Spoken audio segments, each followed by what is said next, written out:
Good afternoon, ladies, gentlemen, boys, and girls. Assalamu alaikum. My name is Ahmed or Big Ak. What is up? Welcome to today's video. This is the last video in the series for Luke. This is Luke 24, and this is going to be about the resurrection of Jesus. As Muslims, we don't believe Jesus was crucified or resurrected. If you want to see the full breakdown on why we believe that and what it says about that, you can go ahead and check the previous video. Where it's Luke, I believe, 19 to 23. I kind of broke that down there because that video is about the crucifixion of Jesus. So we're going to go ahead and jump right into this, see how Luke ends off his story on Jesus. And yeah, let's see what's up.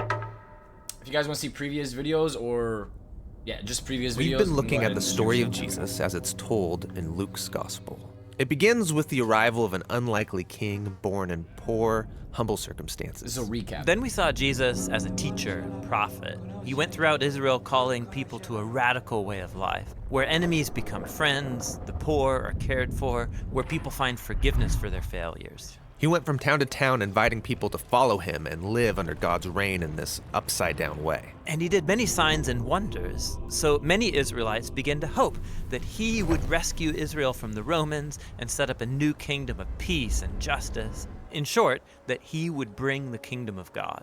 Now, the religious leaders of the... So let you guys know, he was saving Israelites from the Romans. So Jesus was trying to save people from the Romans. The whole entire religion of Christianity was built by the Romans. So guys, be very, very careful when you're authenticating your sources, when you're reading the Bible. Realize who wrote these sources. The Romans. Who are the Romans? The people who crucified Jesus, who killed Jesus, who wanted Jesus gone, and Jesus was against them. So remember that. The day were also He hoping also didn't for speak God's kingdom. Roman. But to them, the message of Jesus spoke Aramaic. was a threat. Yeah, they had expected to gain power and prestige when this all went down. But Jesus said God's kingdom belongs to the poor, to the outsider, and that real power is serving others in love. This conflict intensified when Jesus, while in Jerusalem, disrupted the temple sacrifices and called Israel's leaders a gang of rebels. So they arrested Jesus, and they had him accused before the Roman authorities of being a rebel king.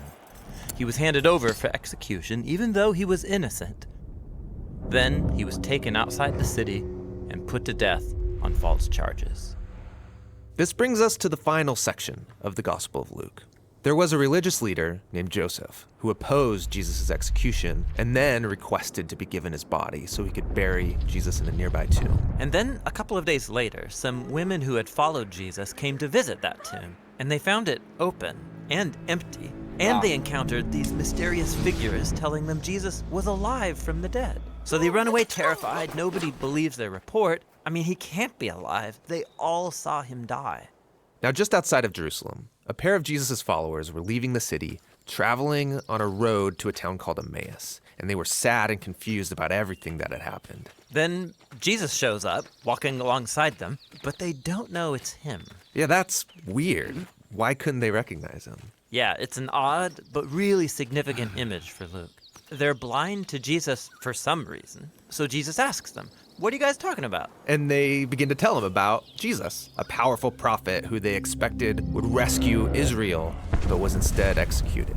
Some women say he's alive, which is crazy. It's all too much. We're going home. So Jesus tries to explain that this is what the Jewish scriptures had been pointing to all along. That Israel needed a king who would suffer and die as a rebel on behalf of those who actually are rebels. And then he would be vindicated by his resurrection so he could give true life to those who would receive it. But it's still not making sense. They're as confused as ever. Which leads to the scene where they sit down for a meal with Jesus. He takes the bread, he blesses it, breaks it, and gives it to them, just as he did at the Last Supper. Yeah, this is the image of his broken body, his death on the cross. And it's when they take in the broken bread, that's when their eyes are open to see Jesus. Then he disappears, and the episode's over.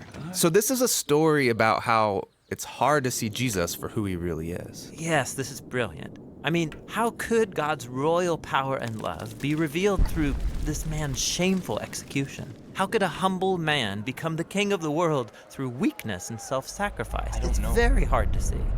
But this is the message of the Gospel of Luke. It takes a transformation of your imagination. Like he said right here, it's very hard. I'm gonna let him re-say that phrase because it's very hard to conceptualize, especially someone who can't grasp how an innocent man needs to pay for the sins of the treacherous. Yes, this is brilliant. I mean, how could God's royal power and love be revealed through this man's shameful execution?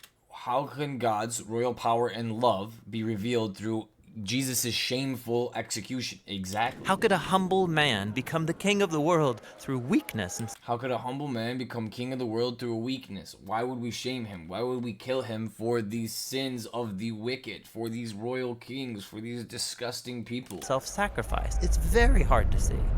But this is It's very hard to see. the message of the Gospel of Luke. It takes a transformation of your imagination to see it and embrace Jesus' upside-down kingdom. It takes a what of my imagination? There's a lot. It always comes back down in these stories with Christianity and the stories about Jesus. It always comes back down to, yo, just believe me. Just believe me, bro. Just believe me. It never comes down to the actual critical evidences. Like a lot of other areas of the story, he came with critical evidences. And it makes sense. And those evidences actually match up with other documents that are not even in the Bible, that are in Islam, that are in other storybooks, in history books. So it makes sense because you have credible evidences that can prove that. But when we get to this part of the story, not even all of them agree on it. Like Luke and John and Matthew and Mark, they have different understandings on what happened here. So it's hard for me to grasp. It's hard for me to really understand. The Gospel of Luke I have ends to use my with Jesus imagination. and all of his disciples together over another meal, and everyone's freaking out about his resurrected body. I mean, he's Or I guess I have to eat the bread from Jesus.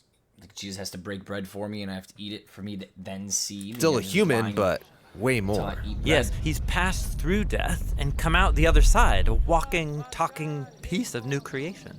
And then Jesus tells them that he's going to give them the same divine power that sustained him, so they can go out and share the good news of God's kingdom with other people. After this, Luke tells us that Jesus was taken up into heaven, which is a cool exit and all, but why disappear into the sky? So in the Old Testament, the skies are the place of God's throne. They're above everything.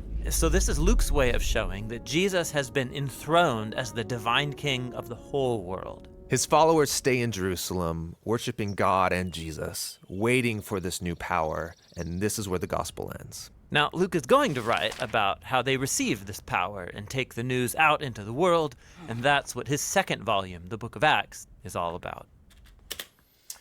So Luke has the book of Acts. The book of Acts is the continuation of this.